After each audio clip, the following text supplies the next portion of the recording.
Assalamualaikum warahmatullahi wabarakatuh. Bertemu lagi dengan pelajaran biologi. Untuk pertemuan hari ini kita akan mempelajari tentang sel. Ya, ada yang ingat apa itu sel? Ya, betul sekali. Sel adalah unit terkecil penyusun tubuh makhluk hidup. Jadi, supaya makhluk disebut sebagai makhluk hidup atau agar sebuah benda disebut sebagai makhluk hidup, maka dia harus memiliki sel, minimal satu buah sel. Masih ingat makhluk hidup apa yang hanya memiliki satu buah sel? Iya, bakteri ya. Bakteri adalah makhluk hidup yang hanya terdiri atas satu sel. Tapi walaupun terdiri atas satu sel, bakteri sudah dapat melakukan segala fungsi kehidupan. Oke. Tidak akan kita bahas tentang bakteri ya, tetapi di materi kali ini kita akan membahas tentang struktur sel. Nah, pada pembelajaran kelas 10 sebelumnya mungkin masih ada yang ingat tentang tingkatan organisasi kehidupan. Ya, tingkat organisasi kehidupan dimulai dari tingkatan yang paling rendah, yaitu tingkatan molekul. Kemudian tingkatan berikutnya setelah molekul adalah sel. Jadi kita akan berada di posisi ini untuk materi ini ya, untuk mempelajari materi sekarang kita ada di tingkatan yang kedua tentang sel.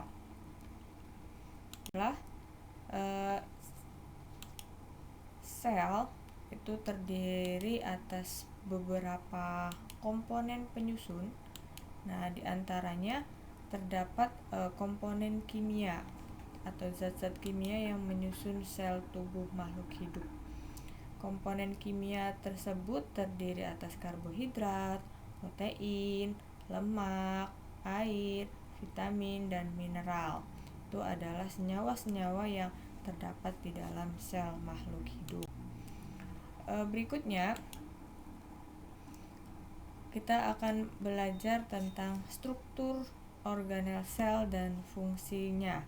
Di dalam setiap sel tubuh makhluk hidup itu terdapat komponen-komponen lain yang memiliki fungsi khusus.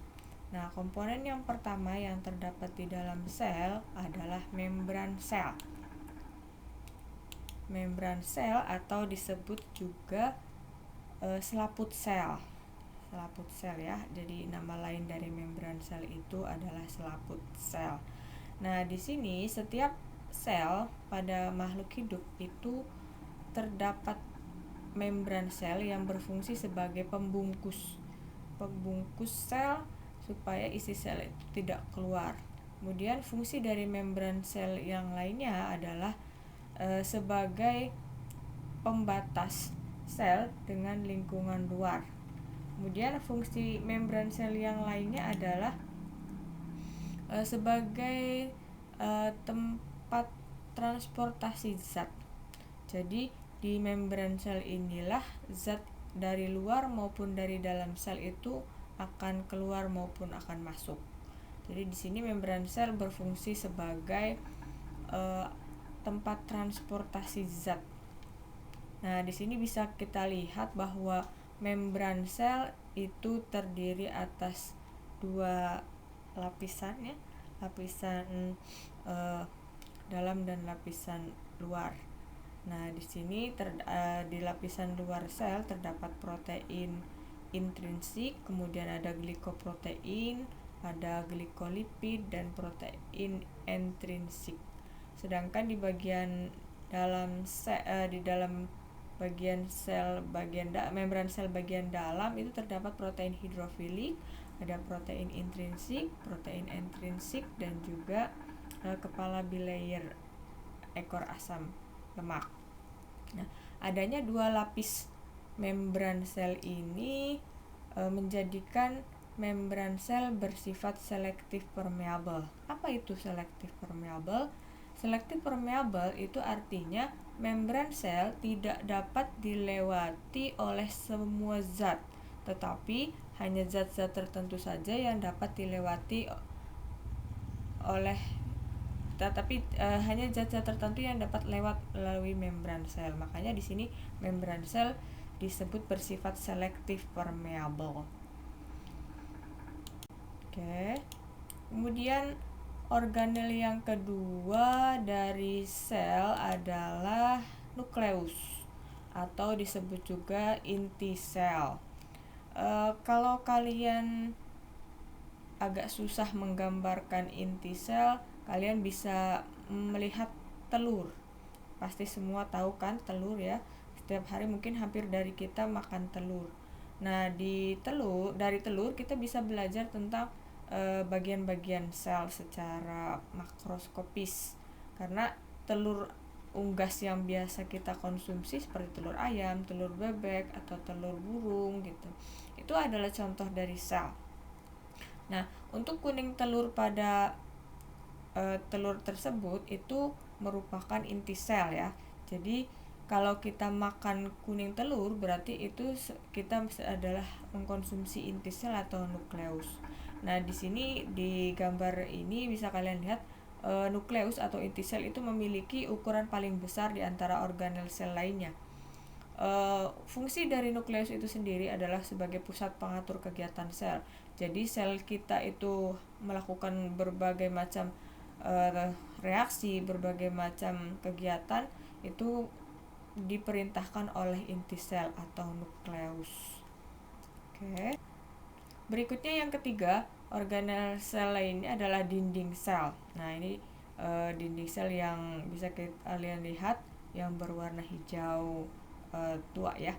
Sedangkan yang bagian hijau mudanya itu adalah bagian membran sel. Nah, untuk dinding sel ini berfungsi sebagai pembatas sel dengan lingkungan luar. Dan sifat dari dinding sel ini kaku karena tersusun atas senyawa selulosa, jadi bersifat kaku. Di sini dinding sel tidak dimiliki oleh semua sel ya. Dinding sel hanya dimiliki oleh sel tumbuhan saja. Jadi sel hewan tidak memiliki dinding sel. Organel yang berikutnya adalah retikulum endoplasma dan juga ribosom. Retikulum endoplasma ini merupakan saluran yang berlapis-lapis ya, berlapis-lapis. Dan di sini retikulum endoplasma itu terdiri atas dua jenis. Yang pertama retikulum endoplasma kasar, yang kedua ada retikulum endoplasma halus. Kenapa disebut retikulum endoplasma kasar? Karena di bagian atas dari retikulum endoplasma kasar ini menempel butir-butir ribosom. Ini ribosom yang berwarna kuning kecil-kecil. Makanya permukaannya kasar gitu ya, maka disebut sebagai retikulum endoplasma kasar. Sedangkan untuk retikulum endoplasma halus itu tidak terdapat ribosom di permukaannya.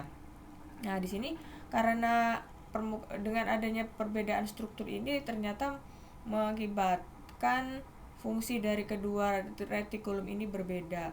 Untuk retikulum endoplasma kasar, dia berfungsi sebagai tempat sintesis protein. Sedangkan untuk retikulum endoplasma halus, dia berperan untuk sintesis lemak atau glikolipid.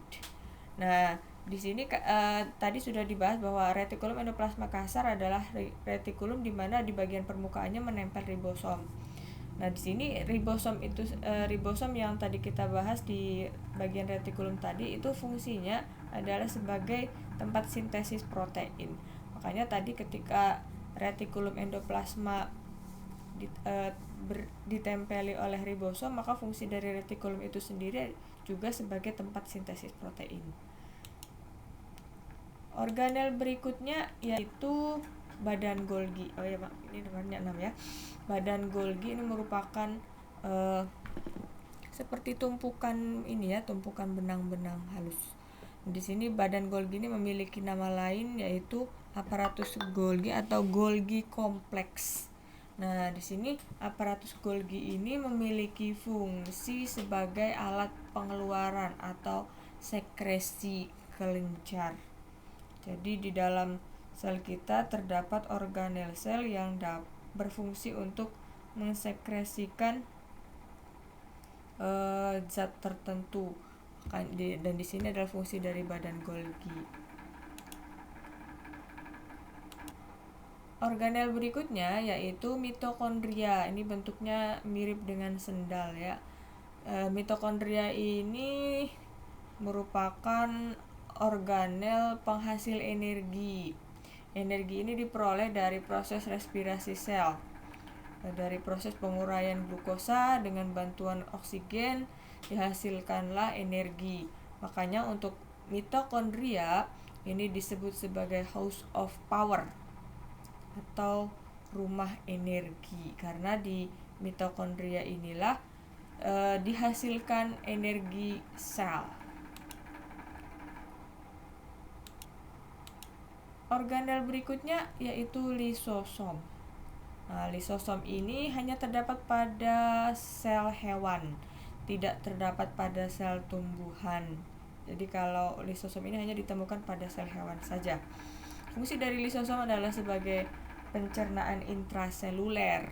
Jadi ketika ada benda asing yang masuk ke dalam sel kita, sel tubuh kita, maka lisosom inilah yang akan mencerna zat-zat asing tadi yang dianggap berbahaya bagi tubuh kita. Contoh misalkan ketika tubuh kita kemasukan virus, bakteri, atau zat-zat lain yang dianggap berbahaya, maka lisosomlah yang akan berperan sebagai pencerna benda-benda asing yang masuk tadi. Yang berikutnya organel yang terdapat pada sel adalah vakuola. Vakuola ini berupa kantung besar.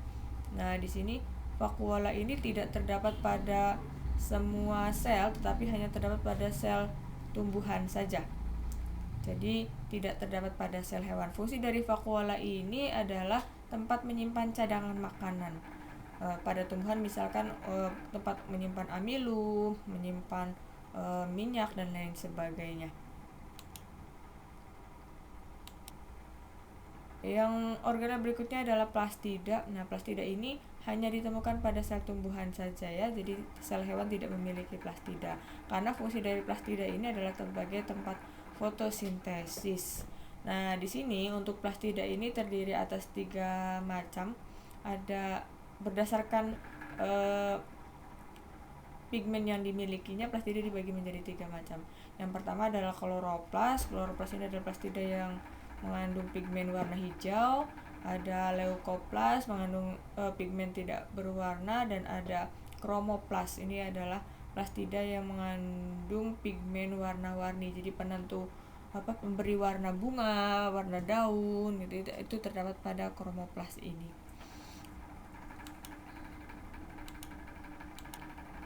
Yang terakhir adalah organel sentrosom.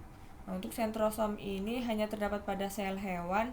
Fungsi dari organel ini berperan dalam proses pembelahan sel. Nah, ini jadi hanya pada sel hewan organel ini ditemukan, tidak terdapat pada sel tumbuhan.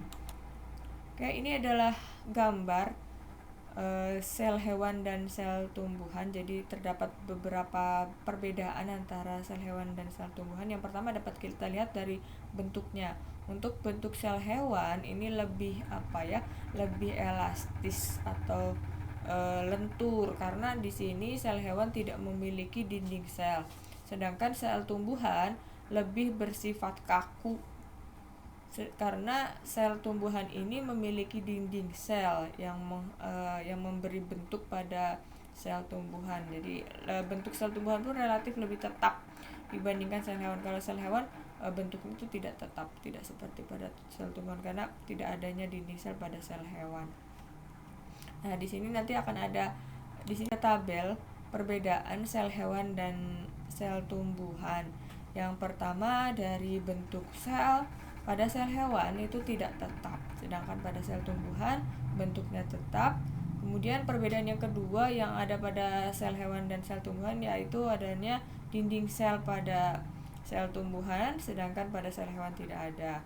Kemudian organel lisosom yang tadi berfungsi untuk mencerna zat sisa makanan atau zat asing itu hanya terdapat pada sel hewan, sedangkan pada sel tumbuhan tidak ada. Untuk organel sentriol ini hanya terdapat pada sel hewan, seperti sel tumbuhan tidak ada. Kemudian yang terakhir, pembeda yang terakhir adalah adanya organel plastida yang terdapat pada sel tumbuhan tetapi tidak dapat kita temukan pada sel hewan.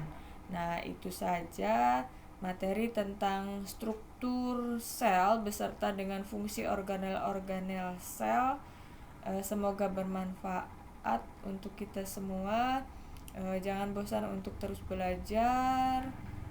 Terima kasih. Assalamualaikum warahmatullahi wabarakatuh.